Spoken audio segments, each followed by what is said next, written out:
स्त्री भ्रूण हत्येवर सरकारची कडक नजर। स्त्री पुरुष लिंग गुणोत्तर सुधारण्यासाठी महाराष्ट्र सरकार ऍक्शन मोडवर। गर्भलिंग निदान रोखण्यासाठी जिल्हास्तरीय समित्या सक्रिय होणार। मुलींना वाचवण्यासाठी जिल्हानिहाय पथक।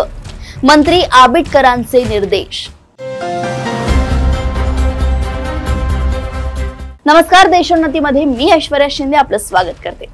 महाराष्ट्रातील स्त्री पुरुष लिंग गुणोत्तर सुधारण्यासाठी आणि स्त्री भ्रूण हत्येला आळा घालण्यासाठी राज्य सरकारनं कंबर कसली आहे। गर्भधारणापूर्व आणि प्रसूतीपूर्व निदान तंत्र, गर्भलिंग निदान प्रतिबंध कायदा PCPNDT प्रभावीपणे राबवण्यासाठी येत्या 1 महिन्यात प्रत्येक जिल्ह्यात पर्यवेक्षकीय म्हणजे सुपरवायझर समित्या स्थापन करण्याचे निर्देश सार्वजनिक आरोग्य आणि कुटुंब कल्याण मंत्री प्रकाश आबिटकर यांनी दिले आहेत। या समित्यांमार्फत नियमित कार्यशाळांचे आयोजन करून कायद्याच्या अंमलबजावणीवर लक्ष ठेवले जाणार आहे। मंत्री आबिटकर यांच्या अध्यक्षतेखाली नुकतीच PCPNDT कायद्याच्या अंमलबजावणीसाठी राज्यस्तरीय पर्यवेक्षकीय मंडळांची बैठक पार पडली। या बैठकीत आरोग्य विभागाकडून या कायद्याच्या अंमलबजावणीसाठी सुरू असलेल्या कार्यवाहीचा आढावा घेण्यात आला।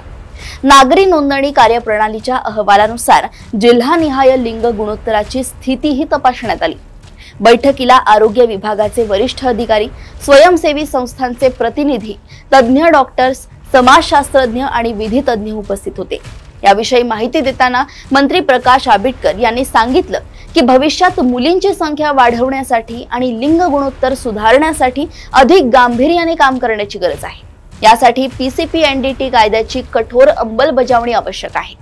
त्यांनी जिल्हा स्तरावर पर्यवेक्षकीय समित्या स्थापन करण्याबरोबरच समाज माध्यमांद्वारे प्रभावी जनजागृती करण्याचे निर्देश दिले आहेत। याशिवाय ग्राम स्तरावर आशा स्वयंसेविका आणि स्थानिक समित्यांचा सहभाग घेऊन जनजागृती मोहिमा राबवण्यावर भर देण्यात येणार आहे। यावेळी त्यांनी शाळा आणि महाविद्यालयांमध्ये समुपदेशन सत्रांचं आयोजन करण्याचे आणि स्थानिक लोकप्रतिनिधींना सहभाग वाढवण्याचे आवाहन केले। तसेच स्वयंप्रेरणेने काम करणाऱ्या नागरिकांची पथके स्थापन करून त्यांच्यासाठी कार्यपद्धती म्हणजेच SOP तयार करण्याचे निर्देश दिले। या पथकांमार्फत गावागावात जाऊन लोकांमध्ये जागरूकता निर्माण केली जाईल। डॉक्टर विजय कंदेवाड यांनी PCPNDT कायद्याच्या अंमलबजावणीसाठी आरोग्य विभागाकडून सुरू असलेल्या उपाययोजनांबाबत सादरीकरण केले। यामध्ये गैरप्रकारांना आळा घालण्यासाठी तपासणी मोहिमा, दंडात्मक कारवाई आणि जनजागृती कार्यक्रमांचा समावेश आहे। स्त्री भ्रूण हत्येच्या समस्येवर मात करण्यासाठी सरकारने सामाजिक आणि शैक्षणिक स्तरावरही उपाययोजना हाती घेतल्या आहेत। यामध्ये गर्भवती महिलांना योग्य मार्गदर्शन, कायदेशीर कारवाईची माहिती आणि सामाजिक समानतेचा संदेश देण्यासाठी विशेष मोहिमांचा समावेश आहे। याशिवाय गैरप्रकार करणाऱ्या वैद्यकीय केंद्रांवर कठोर कारवाई करण्याचेही निर्देश देण्यात आले आहेत।